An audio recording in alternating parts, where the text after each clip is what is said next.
Hey guys, Ash here coming at you today in Raid Shadow Legends. Welcome to the video, guys. Hopefully it finds you all doing well, sending good vibes your way. I'm actually reading a book right now that I wanted to share with you guys. Let me just make sure that I get the author right. It's, I believe it's called The Power of Moments. Pretty good stuff, pretty good stuff. It's a thoughtful type of read that gets you thinking a little bit about what the memories we hold on to are and how to create more of them in a positive light. It is by Chip Heath and Dan Heath, The Power of Moments. So go ahead and check that book out if you're so inclined to do so. Today we're going to talk about the hardest hitting champion in Raid Shadow Legends, bar none, and it's a champion that is not used that much. Today we're going to talk about why, what changes have occurred with this champion, and how to build her. We're going to test her out as well, and it's none other than Thea the Tomb Angel, the first champion that you get from Doom Tower Hard Secret Rooms. So I imagine eventually everybody will get this champion. I want to know from you guys, do you have her or do you not have her? If you don't have her, is it because you don't even bother with Secret Rooms at all? No money. Or maybe you just don't have, you know, the champions and the artifacts or whatever enough to actually beat a bunch of secret rooms on hard yet. Do you take teardrops? I want to hear from you guys. I'm curious if most players actually have Thea, or my audience, or if they don't. But before we talk about Thea, we have to talk about the Hex rebalance, right? So in case you guys missed it, from now on, let me push it over a little bit more. From now on, champions under Hex debuffs take damage whenever their allies do. Will take 2% of all AOE damage inflicted on their allies and 10% of single target damage inflicted on their allies. This damage ignores defense, so it can make a big difference. The original targets all take full damage, so no reductions or benefits on their side at all. It will not work with like poison, HP burn, bomb debuffs, reflect damage buffs. Only the actual raw damage that's inflicted on AOE and single target attacks. So we have the 10% damage boost now, spread out to every enemy under Hex, which is cool. It's not, to me, I've tested it out quite a bit, and it's not like game breaking or anything like that. It's certainly not a, you know, seismic shift in the meta of Raid Shadow Legends to where we're all going to be using Hex teams now. However, it's a good buff. I'm actually really glad that they did that. It's weird to have one of the premier or premium debuffs in the game do nothing, unless you have synergies with other champions on your squad. So here she is in all her glory. She looks amazing, right, Thea? What are you doing here? Some people call her Thea. I call her Thea. Thea the Tomb Angel. Thea the Tomb Angel. She's cool looking. Night Revenant, Legendary Force Affinity Nuker. So before we talk about how we built her, let's talk about the changes to Thea the Tomb Angel, because she just got buffed in patch 5.20 as well, pretty significantly. So let's take a look at her buffs. Base stats changed. Base speed increased from 85 to 95. Massive, massive speed increase. To boost 10 speed on a champion, that's insane. Aura added, increased ally attack in all battles by 30%, so they just added that aura to her kit. On the Hex Reaper, her A2, the effect has now changed. It used to remove Hex debuffs from enemies after attacking. That was so pointless. I'm so glad they removed it. And then the cooldown has been reduced from 6 to 5 or 4 when booked. And then Not of This World, the same thing. Cooldown decreased from 6 to 5. So no doubt about it, no matter how you feel about this champion, that was a pretty massive buff. So she attacks 2 times with a 100% chance of landing a Hex on random enemies, but it's for 5 turns, and the debuff cannot be resisted. Each critical hit decreases the cooldown of Not of This World skill by 1 turn. So there's a lot of synergy here that people often overlook when they talk about Thea the Tomb Angel, right? Each critical hit decreases the cooldown of Not of This World skill by 1 turn. Not of This World, we'll go right to it, is a granted extra turn ability. So with that synergy on the A1 and the A3, she's actually taking a lot of extra turns, ergo reducing the cooldown of the Hex Reaper, her big money, hard-hitting nuke, even more than 4 turns, or less, I should say, than 4 turns. Attacks all enemies. Damage increases by 50% for each Hex debuff. Each Hex debuff on the enemy team stacks up to 3 300%. So if there's 6 hexes out there, you get the 300% damage bonus. More often the case, there's going to be 4 or 5. So we're looking at around 200 to 250% extra damage on the Hex Reaper ability. And again, this has by far, step aside Trunda, step aside any other hard-hitting AOE nuker you can think of in the game, this has the potential to out-damage them. Now, reason number 1, we're going to cut to the end of the video right now. Reason number 1 why more people don't use Thea the Tomb Angel is because of one word. Seer. You know what I hear? I hear the sound of you shutting the f*** up. Because Seer is still the queen of farming with her Karma Burn ability. Now, it doesn't have, it's hard to compare the abilities because it's all predicated on how many buffs you have on your team and the enemy team on her Karma Burn nuke.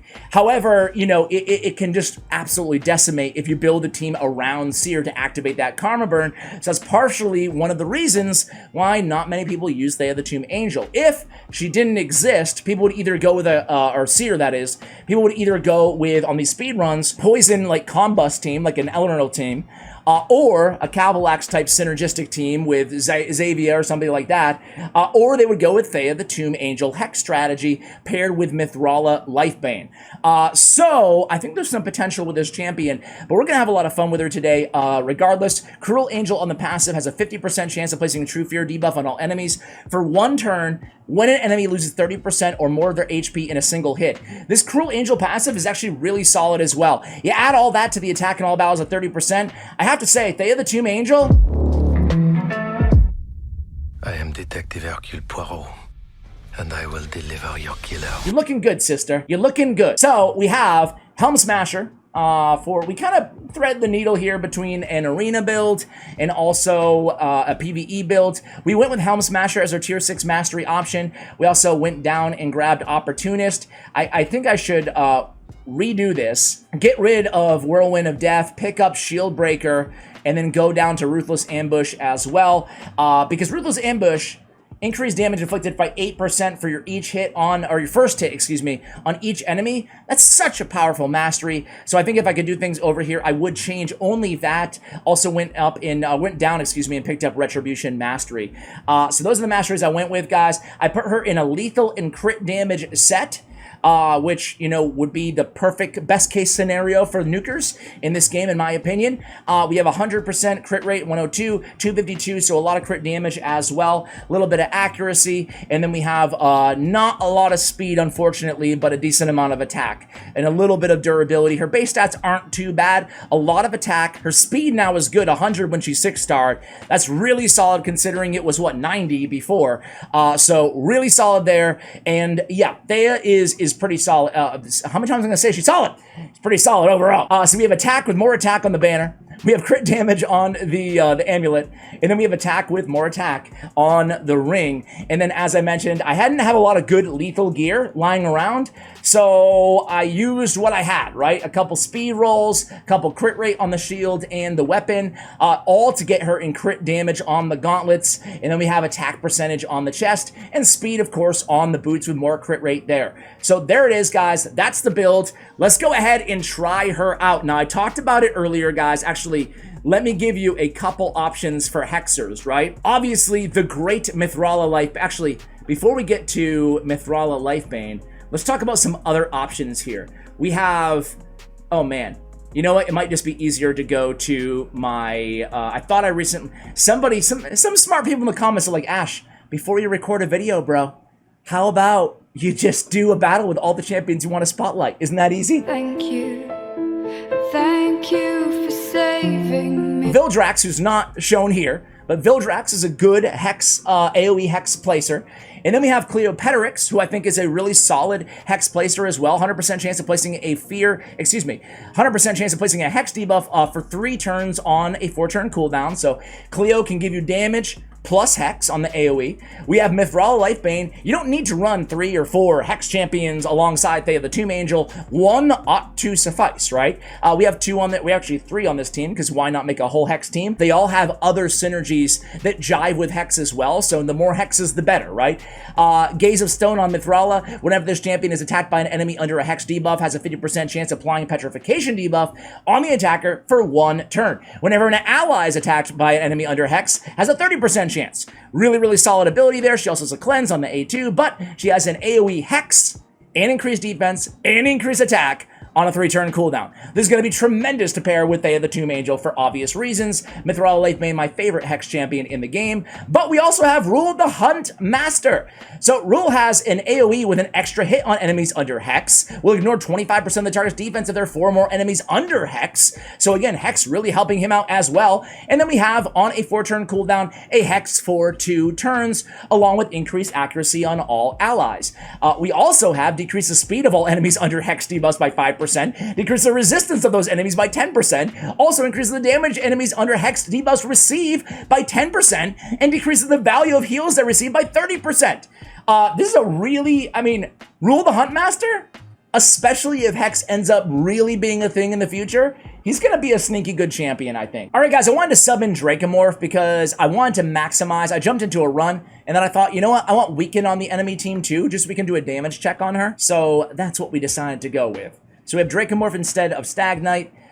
This is not about, the fastest run in the world. It's about testing her damage overall. So let's come in with Dracomorph's debuffs on his A3 ability. Come in with Hex Place. That's 250% extra damage. We're going to use A3 for now of Rule the Hunt Master so we can clear the way for Thea. Let's see if she can kill everybody here. So here she goes. She has increased attack. The enemies are all under debuffs for the most part. Let's see if she can wipe everybody here. Yes, she can. And you saw the extra little damage. It looks like War Master procs, guys. That was all those Hex, ancillary 10% damage or 2% damage off of AoE attacks. So let's come back in here, guys. Let's go in with the A2 ability. We kind of probably wasted it there, actually, to be fair, of Rule. We really want those debuffs, but this is beautiful. We can come in with the A3, grant an extra turn. Then we can come right in the A1, and keep in mind, there's going to be 2 guaranteed critical hits here, right? And that's going to bring the A3 down to a 1-turn cooldown, granting us another extra turn and being 1 turn away already to another A2 ability. This is the beauty of her kit with that A1 synergy with the A3. Let's go ahead and debuff here. We do have Relentless Gear on Dracomorph, as you guys can see. And let's come in. So she took care of that first wave with ease. Let's go. I hope we don't die here. Whoa, whoa, whoa, whoa! Dracomorph died. She's still alive. All right. You guys kind of get the point, though, right? All right, let's see if she can. Okay, grant an extra turn. Let's see if she can kill everybody. Boom! Almost 300+ damage. Can these 3 champions kill the dragon? I don't know. Let's find out, guys. Now we got Mithrala, one-on-one battle. She has the poisons on the A1. That's going to give us the victory here, just barely from the dragon. But obviously, Thea puts out a very respectable 2.3 million damage. Of course, Mithrala just holding her own there as well. Mithrala Lifebane, the best nuker in Raid Shadow Legends, ladies and gentlemen. But yeah, certainly a ton of damage from Thea the Tomb Angel there. All right, guys, into the arena. This is where the true fun begins here. I have Ragash being used as kind of a crowd control champion. We also have Arbiter, Mithrala, Lifebane. The only problem is Ragash is not quite fast enough. He's not nearly as fast as Arbiter.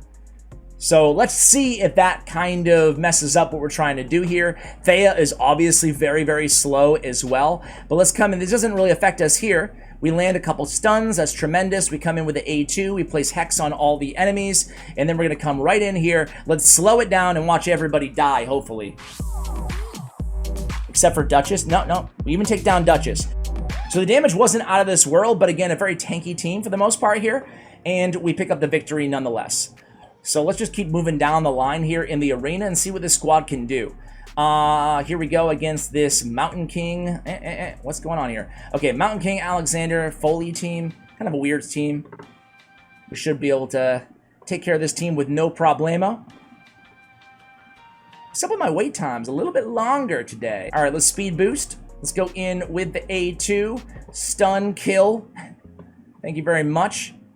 Foley comes in with a Sealed Fate ability, doesn't kill anybody. That's great. Let's come in here, apply our debuffs. Let's see if we can kill Mountain King here, guys. Mountain King, can we kill you? In your dreams. Boom! Yes, we can. That was pretty nasty. Pretty nasty. So Foley has Swift Parry on. And that's going to be that. All right. So far, so good. I'm impressed by the damage. Let's just keep going down the line here. All right, this team here, we have... Man, that was some serious damage. One-shotting Mountain King like that, no big deal, right? Let's speed boost, come in here with the A2, stun everybody. I mean, that's a lot of damage, too, off of Ragash's A2 ability. Let's come right back in here with the A2 of Mithrala, and then Sayonara. Boom! Everybody's dead. 100 to 180k, 170k-ish on the damage there. Let's go against this team. Are they faster than me? We will see. They have Tunisia on the team, along with Ceres Trunda, I want to say, an Arbiter. Was that correct? Leo. Okay. Not Trunda, Leo. So they have the Tiger combo here, the Lion and the Tiger. Oh my. No bears, though. No Ice Crushers on the squad. All right, let's go with the A2 again. Setting up with the Hex. So let's be critical of this team for a moment, guys, before I let you go. Let's be critical. Why is this team not the best team out there in the world, right? I think a lot of it is because you need... think about the inadequacies in my squad, right? I have nobody who removes buffs from the enemy team. So I'm not always going to be able to place those hexes. You know, especially against a really solid Stone Skin team, I'm not always going to be able to place those hexes. I'm not going to get enough damage from Mithrala, from Thea to be able to kill the enemy team. And I think that's where this team is not... It's just not going to be meta, per se. Hex, overall, is not going to be meta in the arena, even though she's clearly, you know, the hardest hitting champion in the game, right? If you look at Ash Voyager damage multiplier as well, you'll see there, with all that damage potential off of that A2 ability, we're talking like 10.5 multiplier, I believe. That's unheard of. It's unheard of. No one even comes close, right? All right, here we go. This will be the last squad. Let's see how we do against this very tanky team. Mortu Macabre, Syl the Drakes, Brogni, as well as Arbiter. Come in here again with the A2, CC half the team here. Let's come in, get the Hex on everybody, and let's see if we can end this one with a big bang here. Let's A2 reduce some of the durations maybe. Okay, here we go, here we go. 175k cross affinity into Mortu Macabre. Very, very well done there. So guys, yeah, she's impressive. She's definitely a nuker. But you know what? I lied. Let's go against this. I want to try to go against like the most difficult team I can find here. This one's difficult too. Let's go again, but I don't have a great answer for Torment on this squad, so let's just go in with this one here and see what we can do before we end the video. What do you guys think of Hex in general? Also, just kind of a random question for you guys. Would you be in favor of, we get Stone Skin on Mithrala there, would you guys be in favor of having more Great Hall levels or no? Is that the furthest thing from your mind right now? I know that 99.9% of the player base has not completed their Great Hall, so totally understand that. I don't know, should I go in with the 8? See, this is exactly what I was talking about. This is why a squad like this is just not going to be super meta inside like Platinum Endgame, but for a farming team, absolutely, right? Because they have block debuffs. I mean, what am I even going to do here, right? I guess I can take the extra turn. Maybe I shouldn't even done that, honestly. Let's just go in with the A1, reduce the cooldown of the A3, because using the A2 right now is not going to do any damage anyway. So yeah, we wiped there to end the video. But yeah, as I was saying about the Great Hall, what do you guys think? I mean, my gut instinct is no. That's the last thing that we need right now in the game. Especially with so many people still working, and it's such a long process. But I think that adding maybe a level 11, 12 or so to the Great Hall, it would benefit people who haven't maxed out their Great Hall, right? Because you can get more points in accuracy and resist crit damage, defense, the most important categories. Would you be in favor of that or not in favor of that? Guys, let me know what you think of Thea the Tomb Angel. Thank you for watching all the way till the end of the video. I appreciate you guys, and as always, take care, guys.